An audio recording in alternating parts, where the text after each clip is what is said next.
I'm the one that needs to get my energy up, so let me get into it here. And a 1, and a 2, and a 1, 2, 3. How you doing, everybody? My name is Dean Olson. I am a songwriter, radio host, and producer from Orange County, California, and I'm really just an average guy who loves to make music. However, when I get behind this microphone, I become the StrongWriter on the radio, helping songwriters and artists keep musically fit.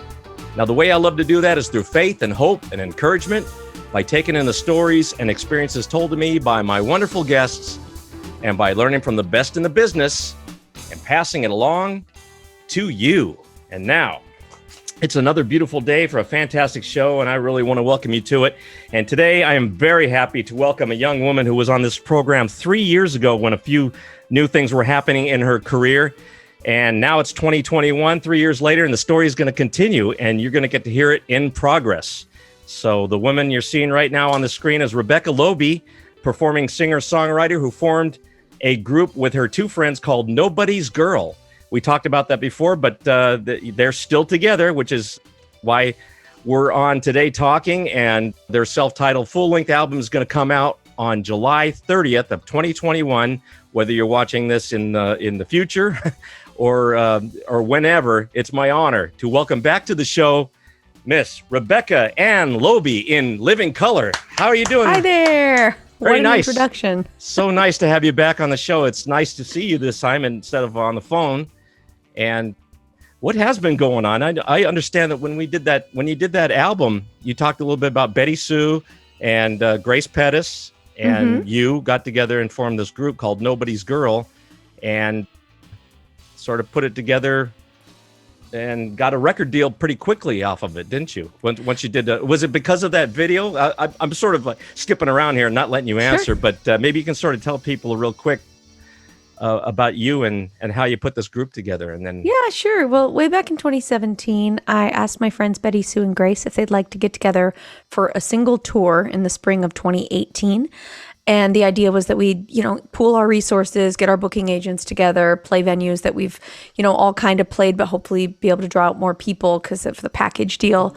It's called a package tour, and pretty common, honestly, in the, touring folk singer-songwriter circuit. Uh-huh. And what made this one different is that, well, two things. One is we wanted to record a video together so that we could show venues and audiences what they would be getting when they heard all of us together. So we got together at a recording studio, and some friends came over with iPhones and filmed us singing the song Fast Car, the Tracy Chapman song. Yes. And we put it up on our Facebook page. It's not there anymore because we changed our name. But on the Facebook page we had made for that tour, which was called The Sirens of the South.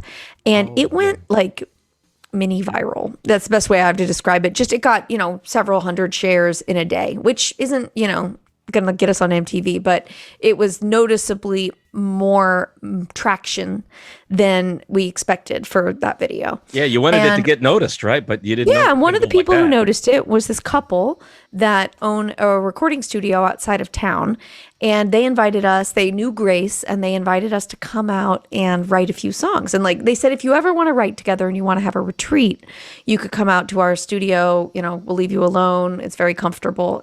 It's a very nice facility. And so we got to go and have sort of songwriter fantasy camp where we just got away from our lives and stayed in a swanky apartment and wrote songs together for not long, 18 hours. It was just an overnight trip. And we wrote 3 songs. And the next morning we came downstairs and we played them for Pat and Tracy, the people who own this recording studio. Mm-hmm. And they were really moved by the songs. And they said, wow, I can't believe you just wrote those last night. That's amazing. Do you guys want a record deal? And we were like, what? And they said, yeah, we're starting a record label out here at the studio and we'd love to sign you guys. And we were one of the first bands they signed. And that was in December that they offered us the deal. We signed it in January and immediately went into the studio and started recording our first EP.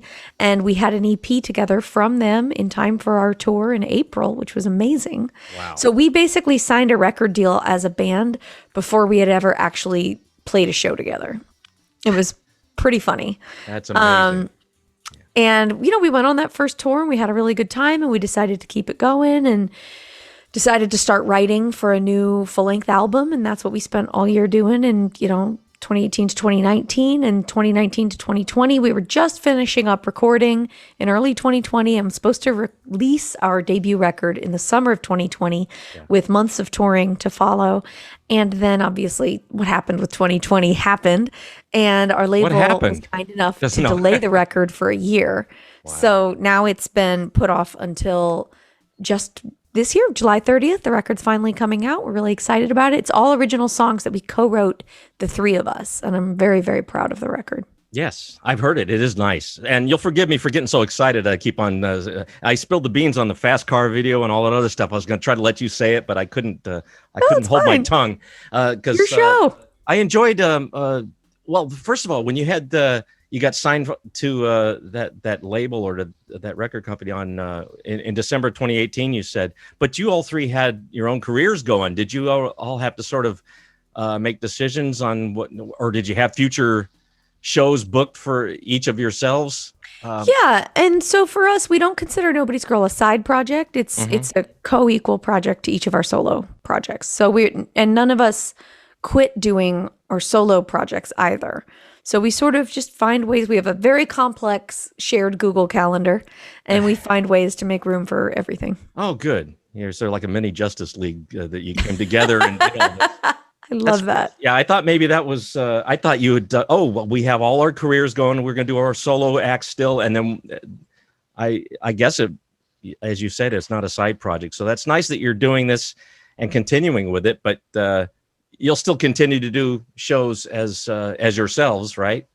Oh, absolutely. Yeah. Grace is actually on tour right now. She released her debut album with Empress Records just about earlier. Well, I don't know when this is airing, but in May. And it's a great album. It's her first full-length solo album in a really long time. And she got a great record deal and has a great label behind it. So she's currently touring and promoting that record, and she'll come back to us in mid-July and switch gears into Nobody's Girl for about 6 weeks, and then she'll go back out on tour solo, and then we'll go back out on tour as a group in October. I'm so jealous of your energies. I don't know how I could do that. All three of you just seem to be, you've been at this for a long time. All of you each separately have been doing, how long you been at this whole music thing? Well, it depends on when you start the clock. You know, I graduated from college in 2004, and I released my first album that year. And then I spent a year working part-time as a, recording studio engineer full-time, and then part-time at a grocery store, bagging groceries at Whole Foods, trying to figure out how to get back out on tour. And then in late 2005, I went out on tour for a few months and just, loved it and felt that's what I should be doing and where my life should take me. So I quit my jobs, put all my stuff in storage, moved into my car, and in the January of 2006, started touring full-time.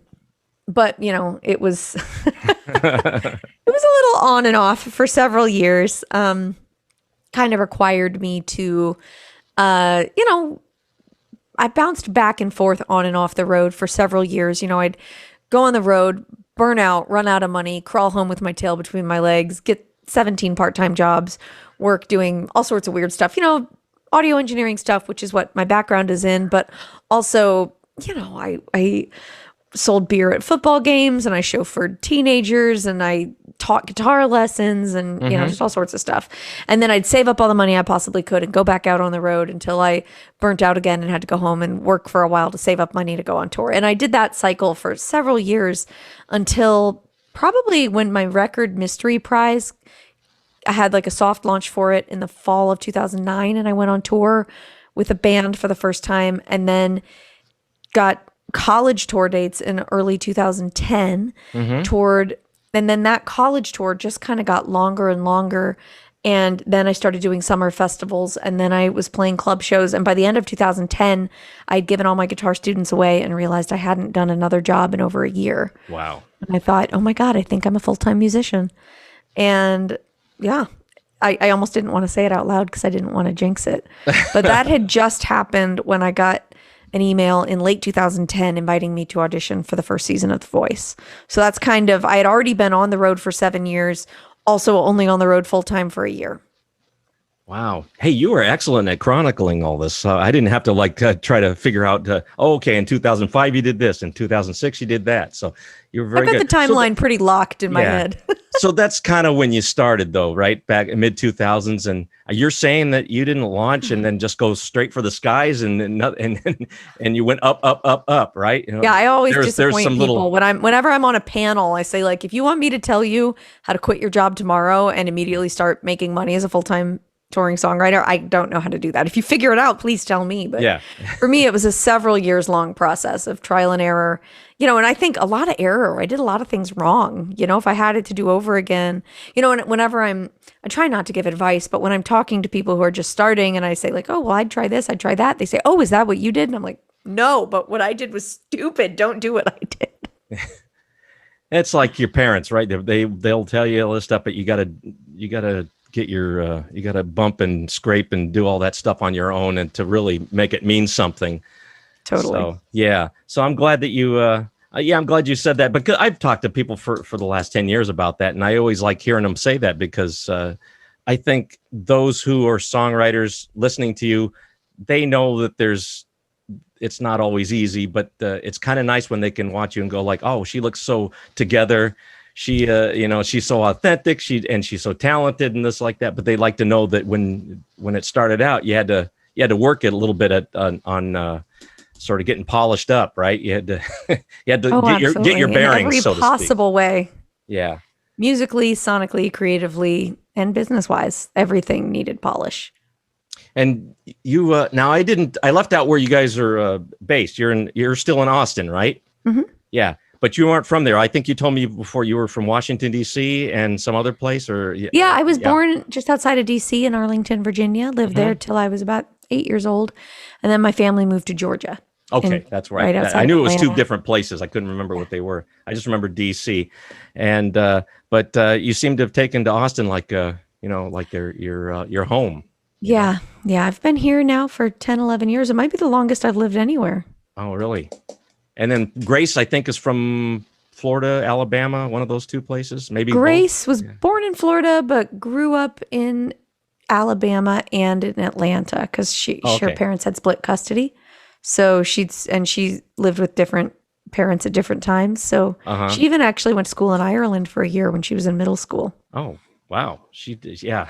That was one of the reasons I was asking you if they were available to talk in this, but you were good at explaining who these two are anyway. So you said Grace is you were talking about her parents. Her dad was a musician, right? Still is. He's an acclaimed touring singer-songwriter named Grace Pettis. Pierce Pettis. That's what I was saying. Boy, I'm just this close to remembering everything you said the last time. But the and then BettySoo. Tell me a little bit about her. She seems to be the sassy one, and she's got an acerbic wit. She's got a really killer sense of humor, killer sense of timing. Yeah. She's hilarious. I enjoy her. But she also has an incredible voice. So that's very important to this group. Yeah, just that beautiful, smooth, like kind of Alison Krauss-esque, like clean, pure tone. It's really beautiful. Yeah. And she's a great harmony singer and a really great arranger. She comes up with a lot of the harmonies for our records, kind of arranges them live in the studio, like comes up with the part and then teaches it to me and Grace. And we all contribute a little, but mostly I try to leave it to BettySoo because she's just really, really good. She's got a knack for that type of thing. Oh, yeah, absolutely. That's great to know. Let's see. I didn't really write any questions down for you, but all I can tell you is that I really like the album. So now you've had an EP with about 7 songs on it, I think. Mm-hmm. And now 2 of those made it onto this album. Mm-hmm. I remember Waterline, which I loved, and What'll I Do? That was what kicked off the first EP. Those are some good tracks, but you came up with some even more powerful ones. And I'm glad that you're still at it, and that you're this could be a habit for you 3. Yeah, we had a lot of fun writing for this record. We thought a lot about how to get the material together for the album and whether we should, use songs that we've written with other people or that the 3 of us had already written and not recorded for anything. And we decided it would feel more special to us if every song that was released by Nobody's Girl, unless it was a cover, was a song that we all three wrote together. And that made it a lot more challenging, especially since we all have solo touring schedules. But it also, I think, made it a lot more rewarding. And we're all very invested in each of the songs. And, you know, somebody called it a triple distillation process. Like every song that makes it onto a Nobody's Girl record every line of every song has to be approved by all three of us. And that's hard to do. We're all picky in our own ways. We don't let each other get away with anything. That's got to take. That must be time consuming. You got to be just right. Very much. Yeah. There's There's one song on the record where we started with a verse, wrote a chorus for it, then liked that chorus better than the verse, rewrote the verse, then liked that verse better than the chorus. Then we wrote a new chorus, and that chorus was our favorite thing. But then we had to write all new verses for it. Oh, nice! Wow. That's the world of songwriting. Yeah, you got three songwriters coming up, and then that's a three-way collaboration. That's even more intense, I think, than you all have to. Do you all have to agree? Like you have to agree. Like it's got to be 33, 33, 33. We are very consensus based, and especially with songwriting, we don't move forward with anything, though. Really, any decision if one of us is uncomfortable with it.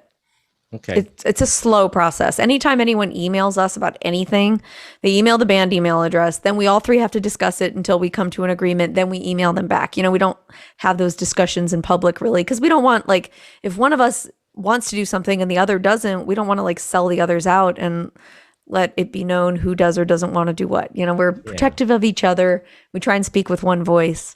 And when we're writing, we don't want any of the three of us to have to stand on stage and sing full-throated some line that she thought was stupid or didn't appreciate or thought could be better. Wow.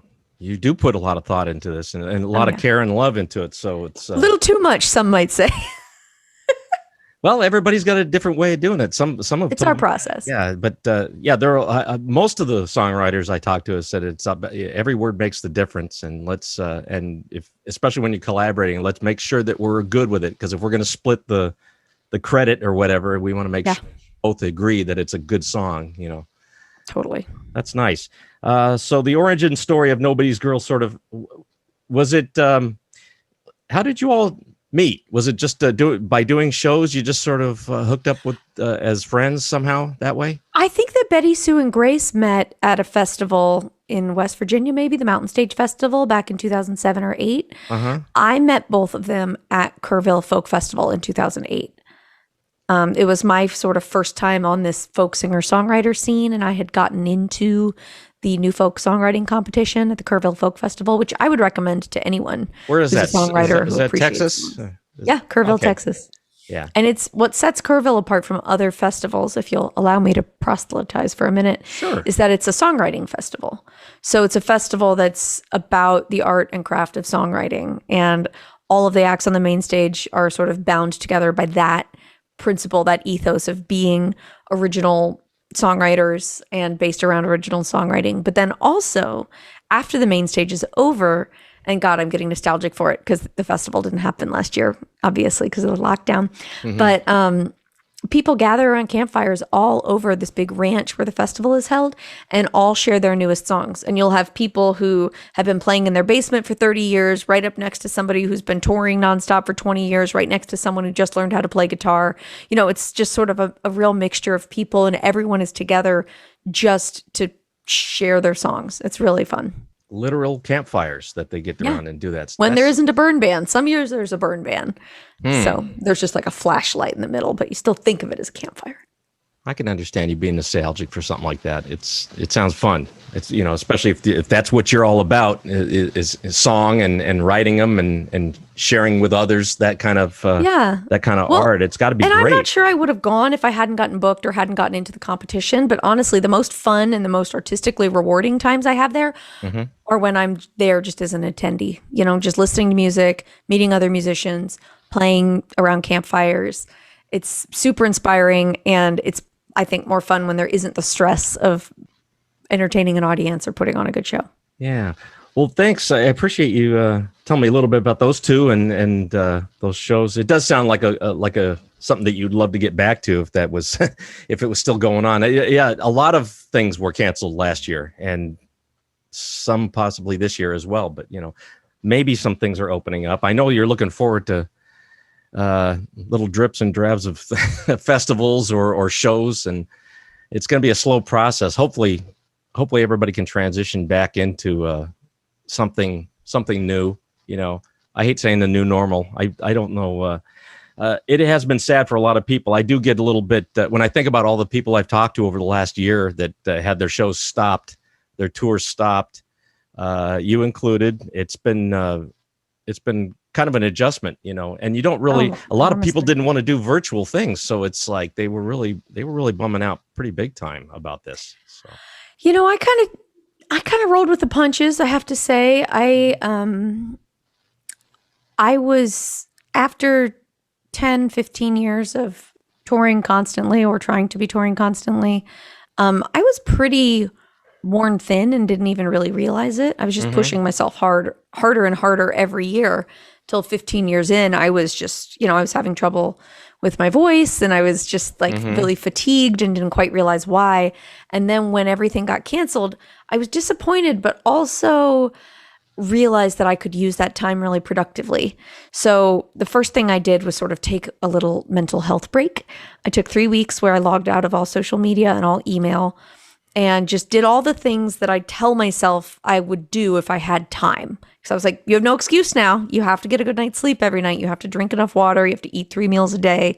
I was meditating, doing yoga, going for long walks. And honestly, taking care of yourself that well is a full-time job.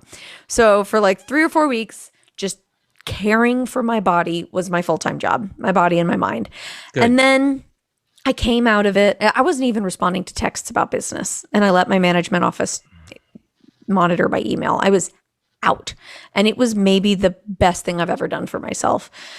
And, it was a hard enough time, those early COVID days, and it was really scary. We were wiping down our groceries. We didn't quite know how it traveled. We didn't, didn't know when we were going to see our loved ones again. Like there was enough stress in the world. I did not need to be stressing about my career.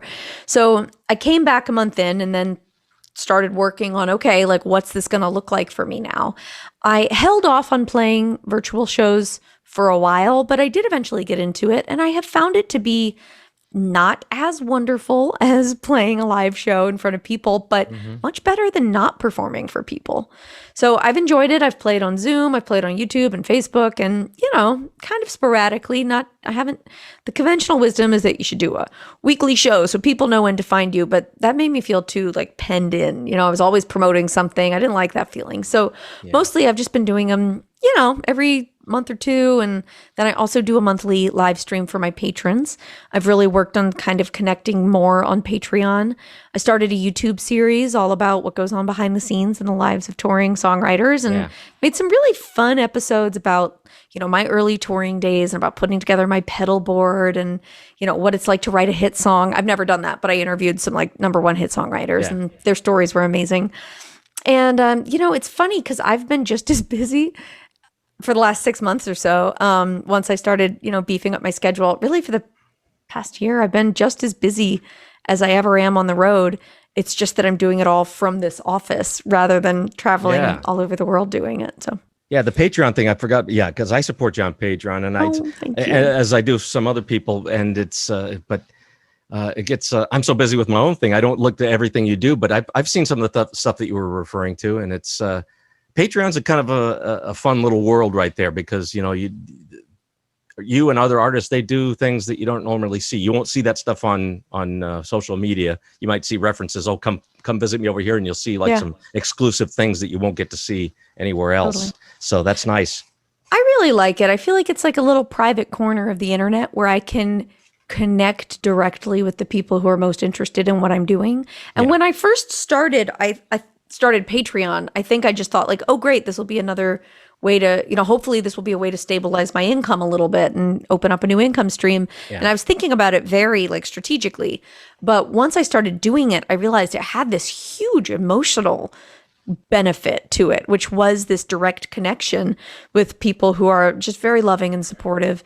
And also this feeling like, I don't have to prove myself to this group of people, and they want to know what's going on in my creative world. Right. And they're ready. The minute I have a new song to share, they're eager and excited and want to hear it.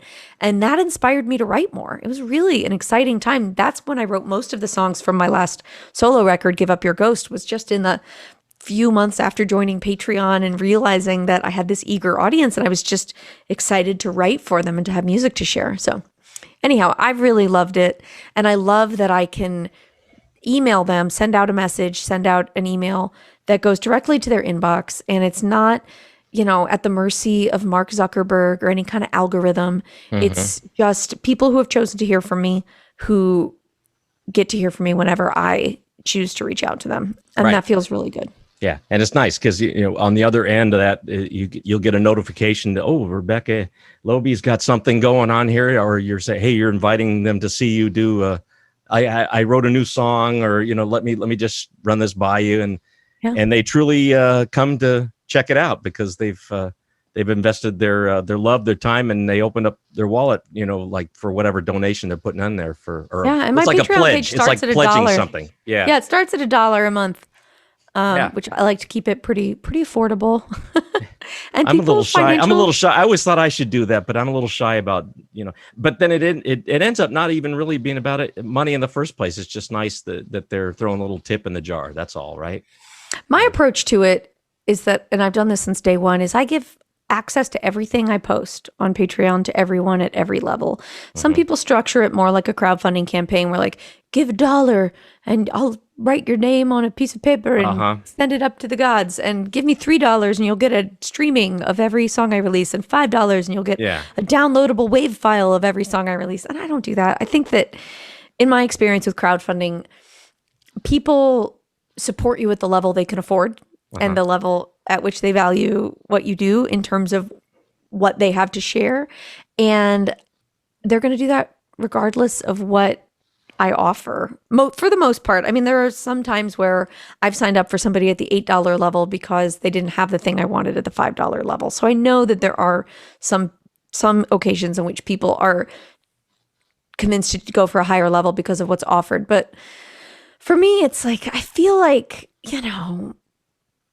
$50,000 is worth less to Steve Jobs than $20 is to me, in terms of like percentage of wealth. And I know that there are people who support my music who are on fixed incomes or who are musicians themselves and who don't have a lot of money to spare and who really are making a sacrifice to support me at the $1 or the $3 level. And there are people, God bless them, who have 10, 20, 30, 40 bucks a month that they want to send to me.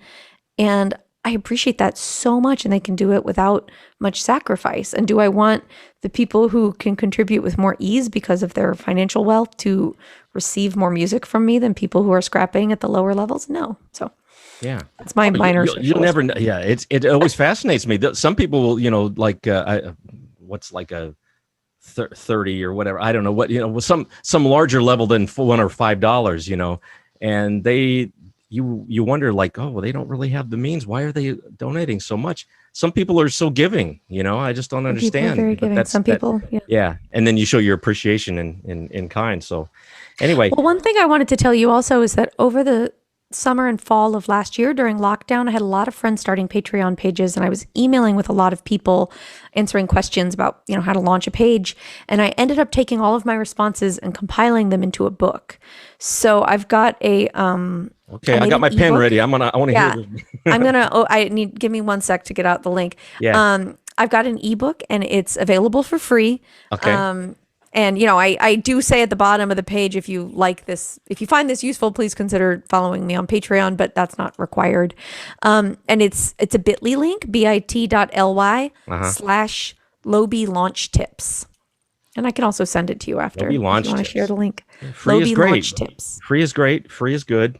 Yeah. I just want to get the information out there, and I don't feel right selling the information because the only reason I have all that knowledge is because I've had such a generous patron base who has supported me in building up this page. So I just want to help other people get going on it. Yeah. No, I believe in that. The reason I was going to bring up the voice was not to rehash it, but I noticed that you were sort of reminiscing a little bit about it lately because of it's been 10 years now since you did that, isn't it? Totally unbelievable. Wow. Yeah. And you were in the first season. You weren't like it. You were like in some of the first episodes of that. I was on the very first episode that aired in the US. Okay, yes. you were on it, episode 1, season 1, Put that episode show 1. on the map. Yeah. Yeah, the Not really. no, not really. But you had Christina Aguilera and Adam Levine, who's still doing that show. Those were your two people. Those were the two artists that sort of fought over you that day or that week. And and you didn't walk away super victorious, but you got some goodies out of it, and you got noticed a little bit, and and you got on that soundtrack that they made that year, I think. That's true. That was a real shocker because the only I came in like 32nd on the show. I tied with 16 other people for 32nd place, and they put out it was the only year I think they put out a compilation CD. They were trying to figure out like what they could and couldn't sell, basically. So they put together a Voice Artists of Season 1 compilation CD, and it was all people who were in the top 8 and my blind audition. I was so surprised. It was crazy. Yeah, it sort of comes out of the blue. Everybody else was sort of known in that time period, and they reached in and they say, hey, this 32nd place person, let's put her in there too. That was very sweet. Yeah, that was nice. Sweet. And you sang the Nirvana song, Come As You Are. Yeah, I sang Come As You Are, kind of like a jazzy version of Nirvana's Come As You Are. Yeah. For my blind audition. And then I got picked. I was on a team, and it was a really long process, partly again because it was season 1, so they didn't send everybody home in between because they wanted everyone to be ready as soon as the stage was built and as soon as they could get the battle rounds filmed. Yeah. So we just cooled our heels in a hotel for 2 or 3 weeks, just stressing out, waiting to be told that it was time to go shoot the next episode. And for the second episode, I did a battle round with a fellow team member, a wonderful guy named Devin, and we sang a duet of the song Creep by Radiohead. Okay. Yeah. There you go. And I mean, it was disappointing to get sent home, but also I think I would have struggled a lot with like winning, if that makes sense. Like winning would have been nice, right? Yeah, that's what you're saying. I don't know, man. Like, I think that having competitions around music is so absurd. And I've participated in a lot of them because as a young musician, it's the best. It's sort of it's like on the game Chutes and Ladders, how you have like a chute that'll get you down to like several steps ahead on the game. Yeah. Talent competitions are a way to do that. And I might also not be remembering how Chutes and Ladders works correctly, but it can, you get in a talent competition and it can really fast track you several steps ahead on the board, or it can go badly and embarrassing and destroy your confidence and set you back a little bit. But, I was in several competitions in my younger days as a, singer-songwriter where, I was in the New Folk competition at Kerrville. I won that, and it got me really established in Texas. I was in the Falcon Ridge Emerging Artist competition. I didn't win, but it got me in front of a lot of people and helped establish my touring career in the Northeast. And then I was on The Voice, and I went from, like I said, I'd been on the road for 7 years trying to just like claw my way into a full-time living as a musician. And I was barely doing that when I got onto the show. And all of a sudden I was singing in front of 12 million people.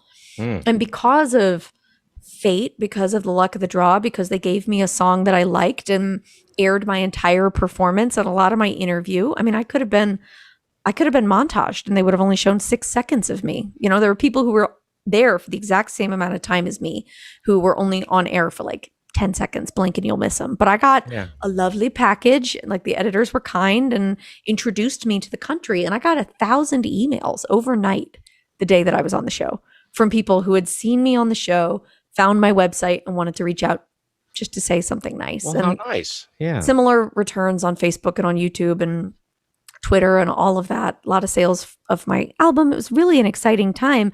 And the thing is that I feel like judging art is so ludicrous because it's 100% subjective. It's completely in the eye of the beholder. There is no objective like this art is better than that art, because something that 99 people might say is terrible, one person says that song saved my life, and like, how do you judge that? How do you value that? Yeah. So I feel like, I lost after 2 episodes, but I knew it was an absurd thing to be trying to do in the first place. And I feel like I was really lucky. I played with fire and I didn't get burned. I had a pretty good experience.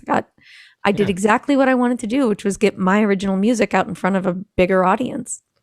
Good. So 10 years later, you're thinking back on that, thinking that was a good thing that happened to you. It was also a learning experience. You didn't, who knows, fate, you weren't meant to really win and go on to other things, but you would have done stuff. You would have done stuff anyway, I think, Yeah. Oh yeah. No, I mean, the thing is that I had just signed a record deal for my first album, with a small label in Europe, and they had booked me a tour in the Netherlands and Germany and Belgium. And it was supposed to start the day after my audition. So I was on stage, terrified, thinking all right, if no one turns around, I'll just hop on a plane to the Netherlands and go on tour in Europe. That's not such a bad plan B. I mean, it's hard to guess what my career would have been like. Because even now, 10 years later, I'm still, it still helps me. I still meet people at concerts who are coming up to see me because they first saw me on The Voice. I still get, written up in local papers when I'm on tour because they've never talked to someone who's on a reality show before. So they do a profile on me and that gets more people out to the gig. Just, it helps in big and small ways all the time. And there's nothing wrong at all with boasting about that on your resume, so to speak, because, you throw that out there and go, really, you were on that Voice? They immediately know this. Who knew that time that you were on there that the show was even going to be on for more than a season? Right? Because it was a brand new thing. I think they were trying to compete. American Idol was on its way out. That shouldn't even still be on the air right now. I can't believe that they made a resurgence, but they took a 2-year break. They were trying to get on the air quick before X Factor. That's true. Yeah, X Factor. Yeah. They kind of squeezed in there in between American Idol and X Factor. And there's so many of these shows. Yeah. At this point, there are thousands of people who performed on TV as part of reality shows, and there'll be thousands more because there are a lot of great singers out there. Yeah, you are now the second. Well, you're the first one ever that I had who was on The Voice. I just talked this month to this kid Sam Robbins from Nashville who was just on it. And cool. No, he was in 2018, but we were talking about it. And he kind of walked away going I don't think they like me. He didn't win obviously either, but he had a nice experience and people started to recognize him from that. Mm-hmm. And I thought that was really nice. And then I mentioned that there's so many of these competition shows, and we were talking kind of the same way you are, that it's so subjective, and why would people be fighting over why this is anyway. So I told him about Star Search. Do you remember what that was? Vaguely, Star Search is in the 90s, and it was closer to America's Got Talent. It was they didn't just have singers; they had comedians. Mm-hmm. They had maybe I was going to say jugglers, but they had a variety of different acts, and they would come out and do things. Yeah, Ellen was on Star Search. Ellen, the comedian, I think. Yeah, I think so. Yeah, Arsenio Hall, things like that. They Destiny's would so right there in real time he goes on the on his phone or whatever, and he starts to look on and he goes, yeah, that does look dated, because it was back in the 90s, but that was kind of what you had back then. And then American Idol comes along, and I was one of those people that was saying that'll never amount to anything. The people that come on there won't have careers. It'll just be a fun little show, right? Yeah. How many people from the first 5 seasons became big stars out of it, and still Kelly Clarkson still has deals. Oh yeah, she's just launched a talk show. She's doing great. But anyway, enough of The Voice. But the one thing you did mention about early on how you were approached. They sent you some kind of letter inviting you. Is that how did they do that? Why did they send that? How did they know about you? In other words, one of the talent producers whose talent agency was in charge of setting up the auditions had gotten my CD as a gift from a friend for the holidays the year before. Oh, okay. And that was just a weird connection. Somebody I'd gone to middle school with and hadn't seen in a long time, but we'd bumped into each other, and they came out to the show and bought a few CDs and gave one to her brother's girlfriend, who turned out to be a talent producer in LA. And so when that lady was setting up these auditions for the show, she thought, oh, whatever happened to that Rebecca girl? I should invite her to come audition. So she sent me an email and invited me and several of my friends who I had mentioned on my website, invited us all to come audition. It was really cool. Yeah. So, wow, you're the So look at your career, and you didn't even win that thing, and look what you are. Look where you are now. You're doing great. So I think, and now you got this. Now you got this new group. New. I'm saying that. What happened? So you did about 100 shows. That's what I was reading over here about you. Yeah. That's pretty good. So you had enough time to do a full tour or more about the record, and then you or that EP, and then you decided to continue and make more music until you finally came up with this one. We toured heavily in the spring and fall of 2018, and then in the spring of 2019, I released a solo album. And then in the summer, but we still went to Europe as a group actually in the spring of 2019. And then, because we had booked that, you have to book Europe really far out, and we had booked that before I realized I was going to be releasing a solo record. Yeah.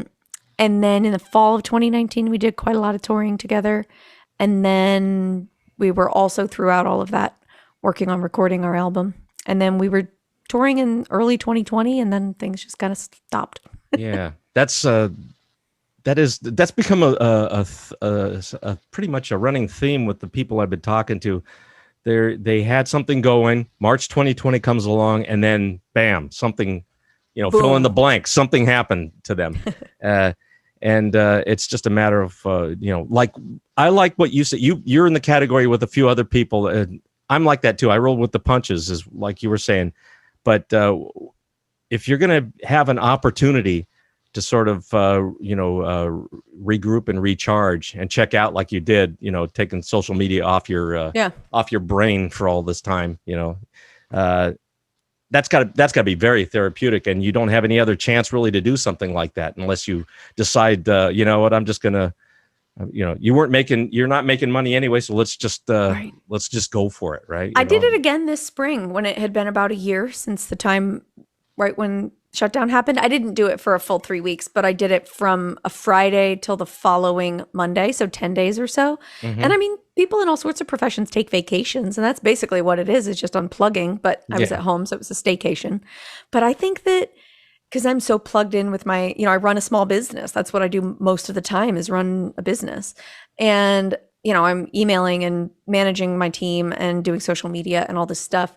And for me to just unplug from that and focus on my physical health, my mental health, reading books, eating well, sleeping enough, all of that. I see no reason not to do that a few times a year. Yeah, I should take my own advice. I'm all for that. I think that people should do that, and I'm just so busy. And if I think it's just a matter of willpower and just learning how to say no.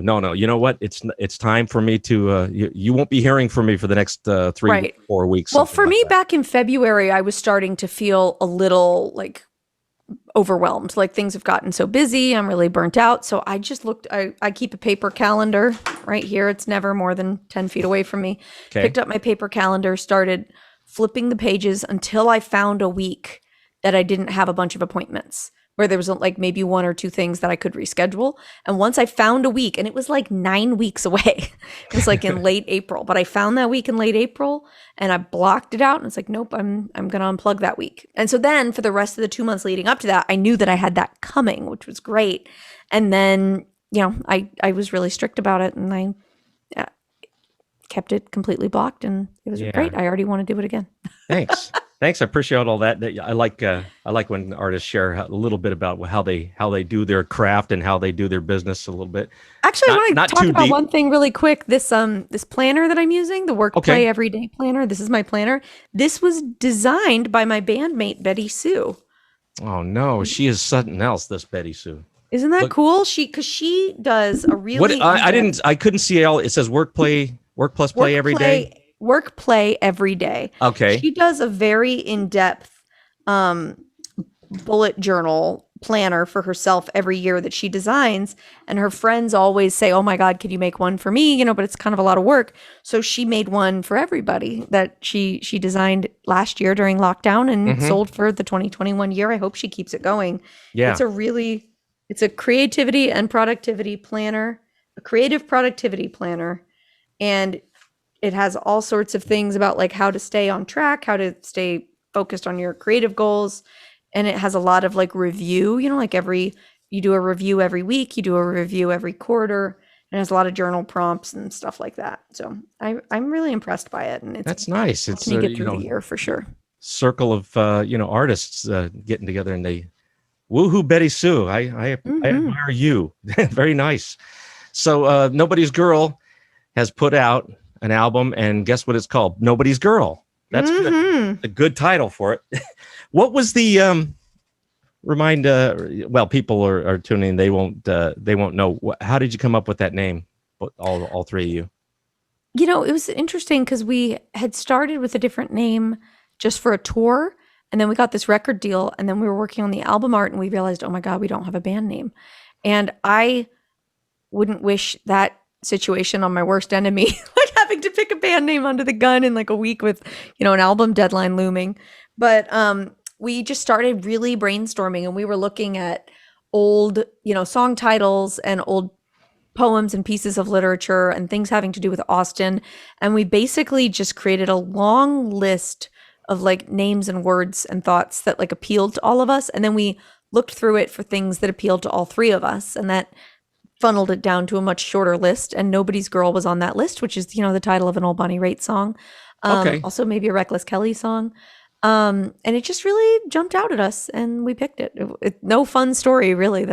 No. That it came somewhere. It came from some origin. It came from Bonnie Raitt song or whatever you said. So it wasn't just like you picked something out of a hat. So that's good. So the album.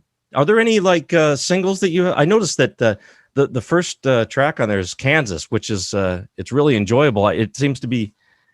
That's pretty powerhouse. Is that a single material type of song? Yeah, well, the funny thing about this release is that the singles started coming out in the March of 2020, leading up to a 2021 release. So we've already had 4 singles come out. The first one was Kansas, which came out in the March of 2020. The second one was Tiger, which came out, I think, in April or May. And we made a music video for that from lockdown, where we were all like filming ourselves going through our day. The next one after that was Rescued. Okay. And we got a bunch of different friends to do a line dance. We had a choreographer make up a custom line dance, and everyone danced for the video, which was really fun. Not sending up flares, no SOS. Don't call the National Guard, it's just a little black dress. Trouble I find is the trouble I run to. Don't wanna be saved, don't wanna be rescued.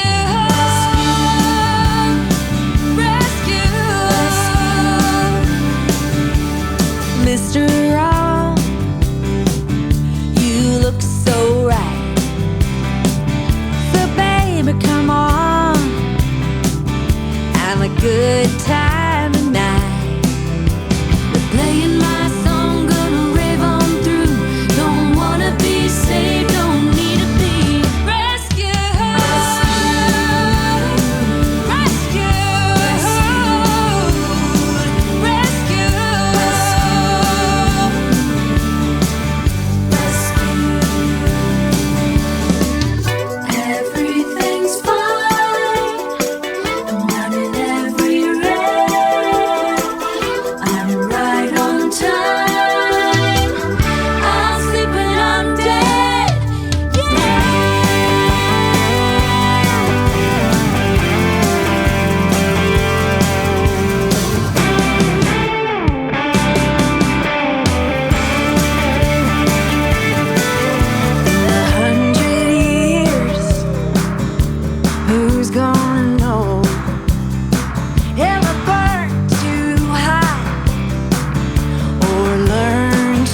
And then the next video single came out this year, and it was the song So Far Away, a cover of a Carole King song.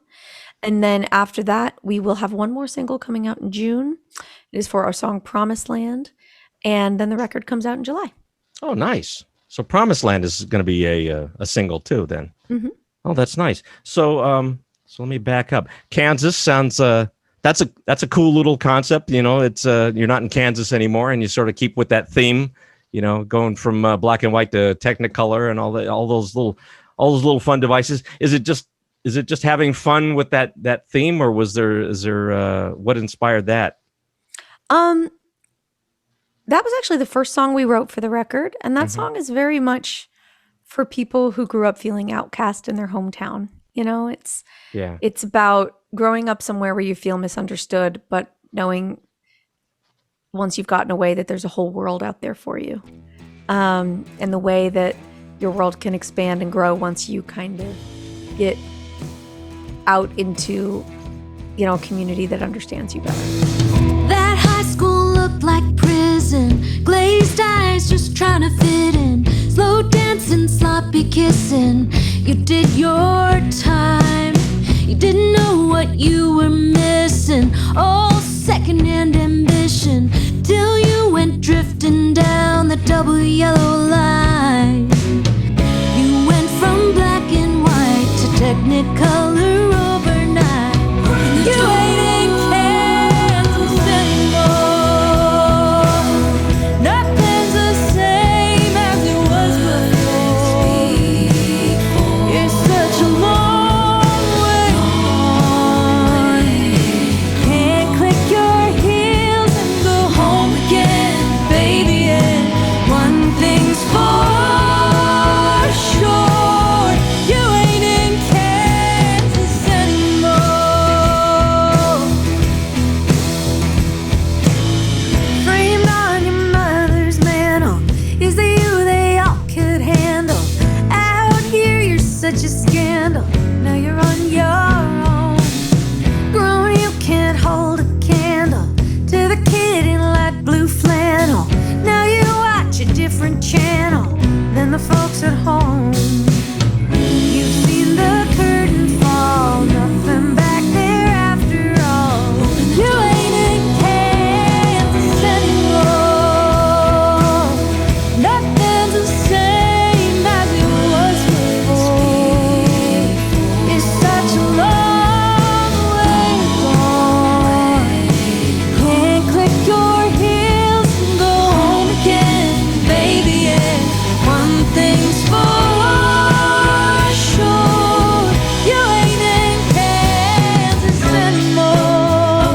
Courage and heart and mind, and all of the truth inside of you, united and divine. You ain't in Kansas anymore.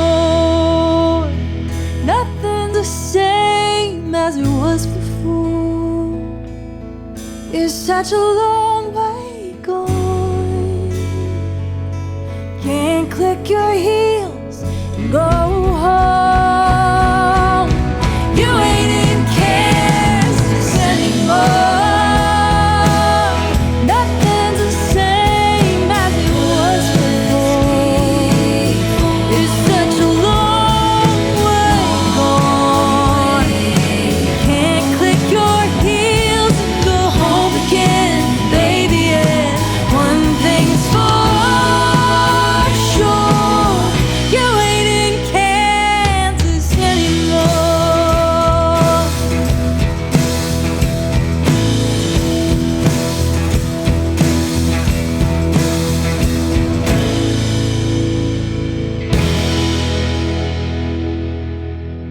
On the surface, it sounds like you're sort of doing that, you know, Dorothy going from black and white into color, and then you know, stepping into a whole new world and everything. But I like how you describe that. You mentioned Tiger, which was another one. That was now that was an interesting one. And you were talking about how BettySoo arranges things. Was she responsible for making that that's there's some work put into that as far as arranging. Tiger is one of my favorite songs on the record. It's just a really different vibe. It's almost got like kind of a low spoken word verse, and then the chorus is this like explosive hook, and it's about sort of the way that we all repress, not all, but a lot of people, women especially, will repress just these like injustices that come, constantly throughout the day, sort of a barrage of minor insults, death by 1,000 cuts, death by 1,000 paper cuts. And how sometimes it leaves you just with all of this unresolved like rage. So we joke that it's our pop song about rage. And BettySoo had this great idea for the harmonies on the verses. There are these very tense vocal harmonies that are these very tight intervals that sound like discordant, but they are in and out so quickly that it's not long enough for it to be unpleasant, but it's quick enough for you to be like, "Ooh, I felt that." It's like just a little sour for a moment. I like how you describe that, because that's how I picked up on it too. It's like, oh no, it's gonna get. Oh wait a minute, it sounds like she took her foot off the gas just enough to keep it going, and it is nice the way you really got to memorize those lines, because the people who listen to it, they're gonna have to like stop it and back it up so they can memorize all your lyrics, because it's there's a lot going on in there. What's the chorus? You got the tiger by the throat? Is that what they said? I've got a tiger by the toe. Even if he hollers, won't let go. That's a problem. Won't let go, even if he hollers. Yeah, that's it. Okay, I had to let you sing that for a little bit. Yeah, because I don't have lyric sheets for this. I had to ask you what that was. I'm a king of misheard lyrics sometimes. Alarm clock's ringing and it's off to the races. Gotta make a decent breakfast, gotta find a parking space. And now the boss is in here early, gotta look him in the eye. Gotta make it all look easy, never let him see me try. For once in my life I wanna have too much to drink. For once in my life I wanna tell him what I think. Tongue between my teeth, taste of iron in my mouth. Iron in my mouth, can't let it out. I've got a tiger by the toe. Even if he hollers, won't let go. Won't let go. Even if he, I've got a tiger by the toe. Even if he hollers, won't let go. Won't let go. Even if he hollers. Never met my neighbors and I've been here 7 years. If I died tonight, would anybody care? Wonder if my ex would answer, I don't wanna be alone. I could blow my life up just by picking up the phone. For once in my life, I wanna cut and run. For once in my life, I wanna have a little fun. If nobody can see me, no one's gonna know. No one's gonna know. No one's gonna know. I've got a tiger by the toe. Even if he hollers, won't let go. Won't let go. Even if he, I've got a tiger by the toe. Even if he hollers, won't let go. Won't let go. Even if he hollers.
let you know I appreciate the arrangement and how you put that one together. So if it was so glad. if it was a Thank team you. effort, but that is the nice thing about your three voices coming together. You know, you never can predict how they will be, how they'll sound, and you can't duplicate that. So if so when you get the three of you, you sort of nurse that, treat it like gold. You got something good going there. Yeah, our mix engineer, Chris Bell, I want to give a shout out also. He did a great job mixing that song. Great. Chris Bell gets a shout out. Promised Land. What was, that was, I'm trying to think, Staring at the Great Divide. There's a little bit of, is that another little pop song with, you had something to say? There's a little, I would say so, yeah. Yeah. It's sort of a song about, we wrote that in the summer of 2019. The political climate in the country was quite divided. And we were just sort of meditating on how divided things were, but also, I think, praying for unity eventually. I saw your face in the stars last night, shining down from a clear black sky. Colorado turned out the lights.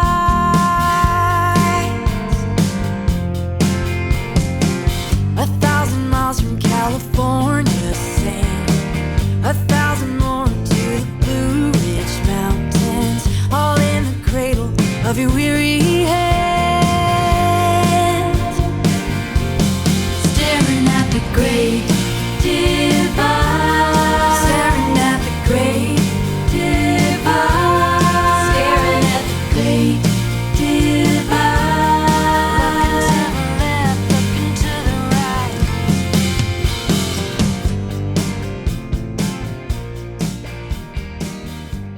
Beauty Way. What was that? Because that was an interesting. That's an Eliza Gilkison song. That's the only cover on the record.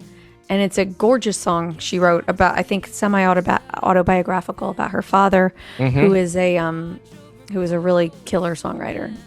And he had a, sort of a big figure in her life. And she wrote a lot of songs about him, and that's one of them. Okay. So that's the only cover, or what about the Carole King thing? It wasn't. Okay, fine. It's one of two covers. Okay. No, We but recorded it no. 2 years ago. I forgot for a second. That was nice because I remember you did a cover of Debbie or Blondie, Call Me. You did that last time, and that was done very well. And then this one, it's always weird how you'll want to judge a cover of a song listening to it for the first time, going like, I wonder how they're going to treat it. But very nice. Who's taken the lead on that one? It sounds like one person in particular is singing. On the Blondie cover? No, on So Far Away. It's funny you say that. On So Far Away, on all of the songs on the new record, except for the two that were recorded previously, Waterline and What'll I Do, we all switch off vocals throughout every song. Okay, it's still like that. So that's sort of your thing. You'll switch off and then all come together on the choruses or whenever you feel like it's gonna. Yeah. That's great. No, it was wonderful. A wonderful cover of that. Thank you. So far away, doesn't anybody stay in one place anymore? It would be so fine to see your face at my door. It doesn't help to know you're just time away. Long ago I reached for you and there you stood, holding you again could only do me good. How I wish I could, but you're so far away. One more song about moving along the highway. Can't say much of anything that's new. If I could only work this life out my way, I'd rather spend it being close to you. You're so far away. Doesn't anybody stay in one place anymore? It would be so fine to see your face at my door. Doesn't help to know you're so far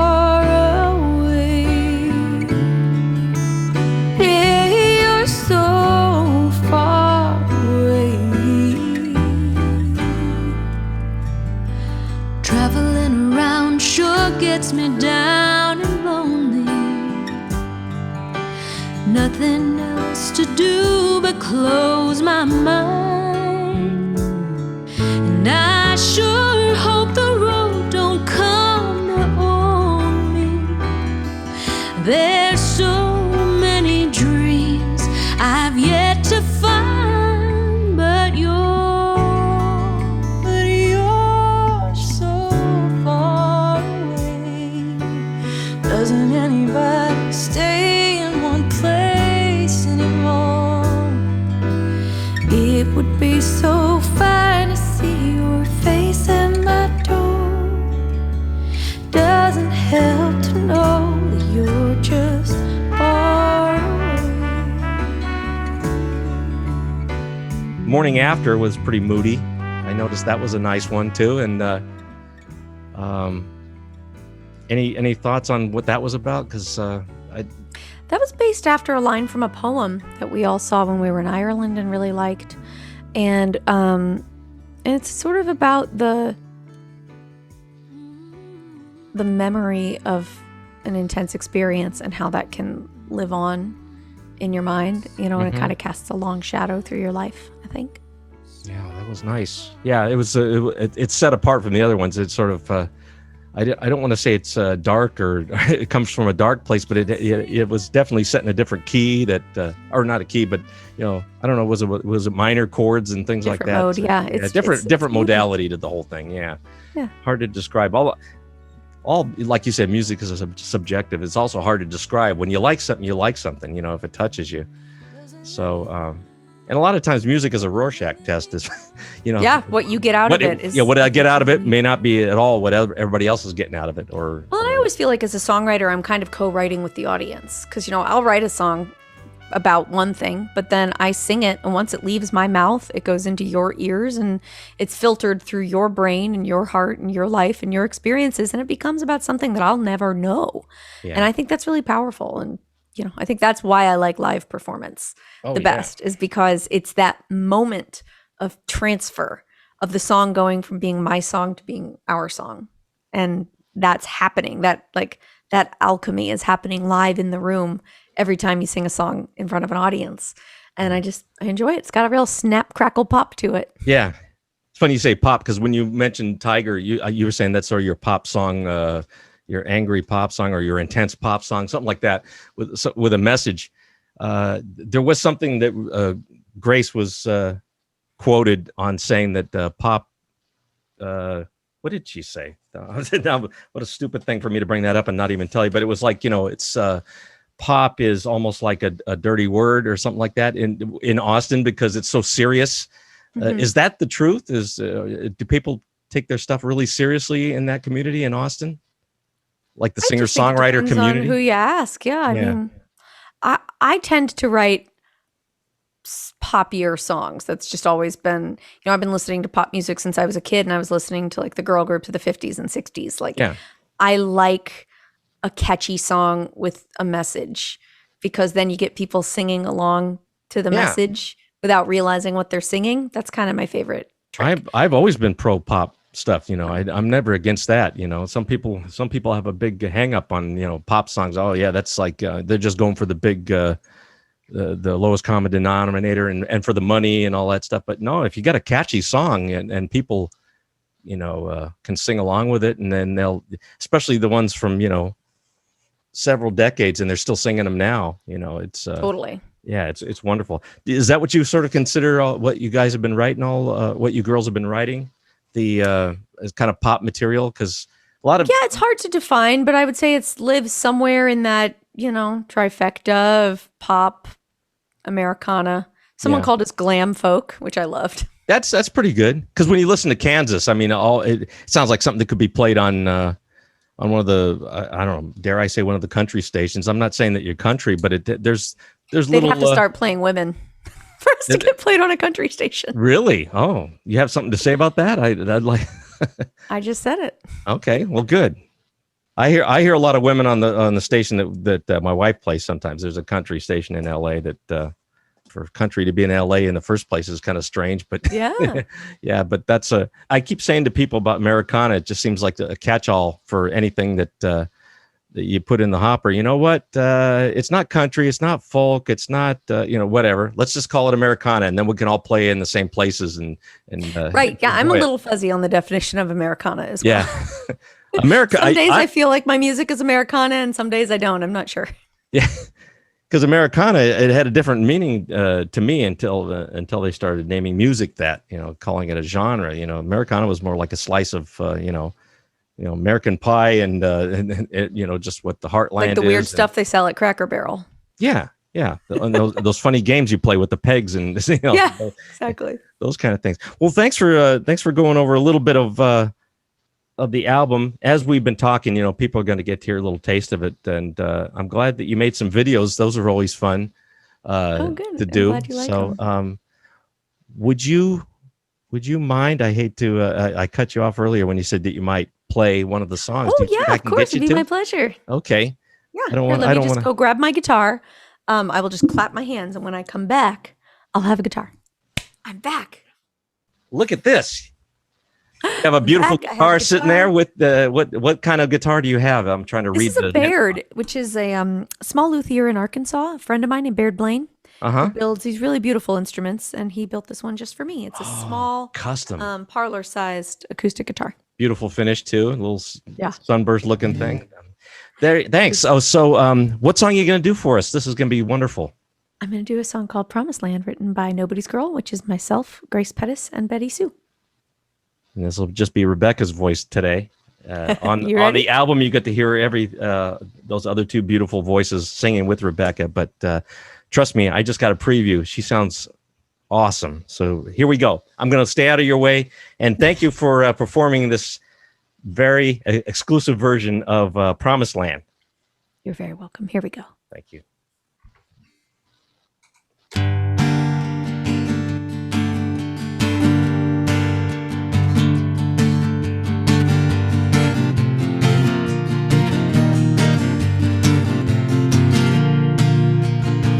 I saw your face in the stars last night, shining down from a clear black sky.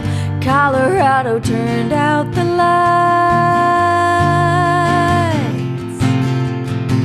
1,000 miles from California's sand, 1,000 more to the Blue Ridge Mountains, all in the cradle of your weary hand.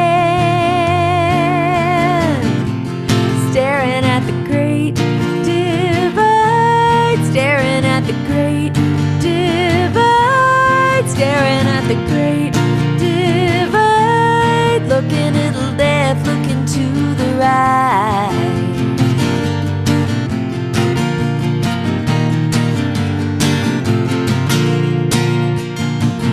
Cardboard city full of government tents, kids trying to sleep over subway vents, keeping watch over cold cement. No, voting North Dakota with a native ID. Churches shot, Philly, Jersey, Kansas, Tennessee. We're all waking up to the same lost dream. Staring at the great divide, staring at the great divide, staring at the great divide, looking at the left, looking to the right. Is there a sign on your neighbor's lawn that makes you wonder how we went so wrong? Show me a side we can all get on.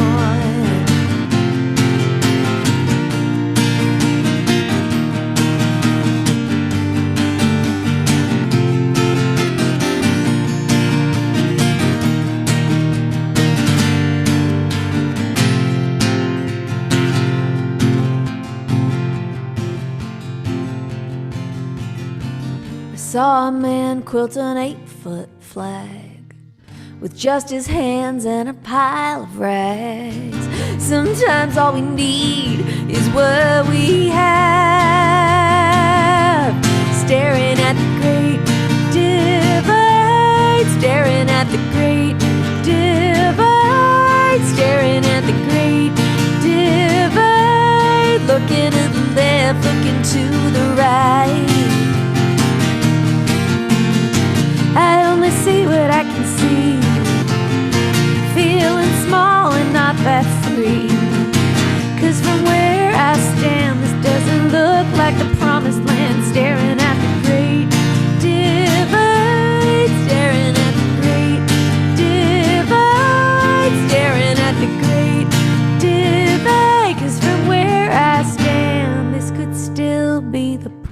promised land.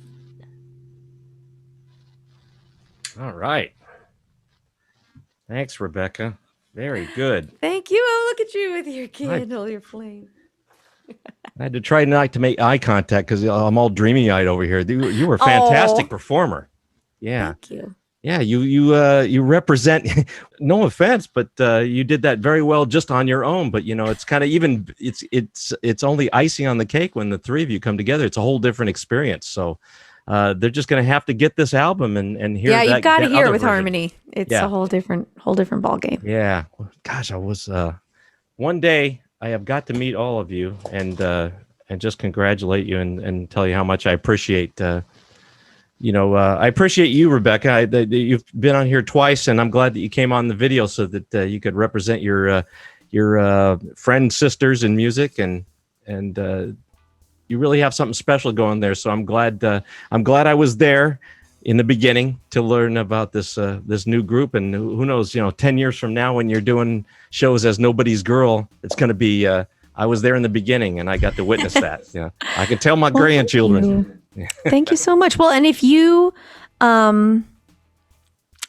if things keep going the direction they are right now, it's seeming like live shows are coming back, which is exciting. We should be coming out to LA in late October. I'll make sure to send you that information. Well, I think we just confirmed a show on October 24th at Hotel Cafe. Okay. I'll definitely be there. You've been out here before though, right? For The Voice. That's where they put you in a hotel. I've been out to California many times. Oh, well, have you been here many times? Okay. Yeah. Good. So you've been in a lot of other places though. You were in different countries, so that I've been a lot of places many times. Yeah. That's a good. I mean, before shutdown, I was playing an average of 150 shows a year. Yeah. Some with Nobody's Girl and some solo, and I'd been going at that pace for a really long time. Yeah. You can probably hear it, the mumblings now of people getting ready to transition back into the world, and it's let's hope that's the case, and I hope it's not too hard for everybody because they've gotten into some habits over the last 18 or 14, 15 months. It's been weird. Yeah, I'm feeling right now sort of strange collision between this digital life that I've built up for myself. I've gotten, I keep my schedule really full doing online concerts and meetings and, things like this, interviews and being on panels online and leading workshops and teaching lessons and doing all sorts of stuff via Zoom. And now I'm starting to gradually wrap my mind around folding in-person activities, like going back to the dentist, getting my hair cut for the first time in a year and a half, seeing a friend who's, we're both vaccinated and we feel comfortable, spending some time together. But it's like, I have a very robust, full online calendar, digital calendar. So now trying to bring in-person activities without ending up completely overscheduled has been a weird challenge that I didn't anticipate. I'm glad to be in this position, though. Good. I'm glad that you came on the show. It's been an honor. It's an honor to know you. Don't be a stranger. I'd love to, if you are actually indeed coming out to LA, I'll take some time out and go over there or wherever you're going to be. We would love that. I'll send you details. Yeah. Sure. LA's a strange, it's a nice place, but it's a strange place. And where I sit, it's like literally going to the big city. It's a different world for me. So sometimes it's a little seedy, and I like going to places where you can be among friends, and that's a nice thing. So Nobody's Girl, let me have you do the honors. What's the website and how if people are interested in your new album, which they ought to be, how do you get it? www.wearenobodiesgirl.com. And you can click a link there for the music store, and that's where you can pre-order the record on CD or vinyl. Mm-hmm. Or you can click a link for the boutique, and that's where you can get some really cool swag, like T-shirts and water bottles and, tote bags and stuff. Beautiful. Thank you. Yeah, I could do that, but I like to make sure that I'm getting it right from you. Their EP is also on there, the original, the Waterline one. Yeah, you can get a bundle where you get one solo album from each of us, and the EP is free. Yeah. All right, make it so. Oh, see, I wasn't supposed to do any Star Trek stuff because Grace is not here anyway, so don't worry about it. Yeah, when you said something about the fast tracking, I was going to say, would that be a wormhole when you fast track something? I'm not going to crowbar any more of that stuff. And thank you for talking about all the things you did. It's been this is going to be a wonderful episode, thanks to you, and thank you so much for doing that live version of Promised Land. It was my pleasure. I would have taken anything if you would have sang the alphabet song. I would have been enthralled. It would have been fantastic stuff. You're too kind. This has been really fun. Thank you so much for having me. Thank you, Rebecca. Rebecca LOEBE. Spell it correctly, though, okay? It's Rebecca spelled like my wife's middle name, Rebecca, and LOEBE is LOEBE. That is it. You did it. Do you go by Becca to your friends? And some of them, yeah, it's either Rebecca or Becca. I answer to both, kind of. You don't ask, hey, you, those things. Sometimes. All right. I'm going to let you go for now. We are nobodiesgirl.com, and the album is called Nobody's Girl. And you've been listening to the one and only Rebecca LOEBE. That's 1/3 of Nobody's Girl. And please go check it out. And hope you get this on. The album will be out July 30th, correct? That is correct. Seems like so long from now, but seems so far away, that to quote the Carole King song.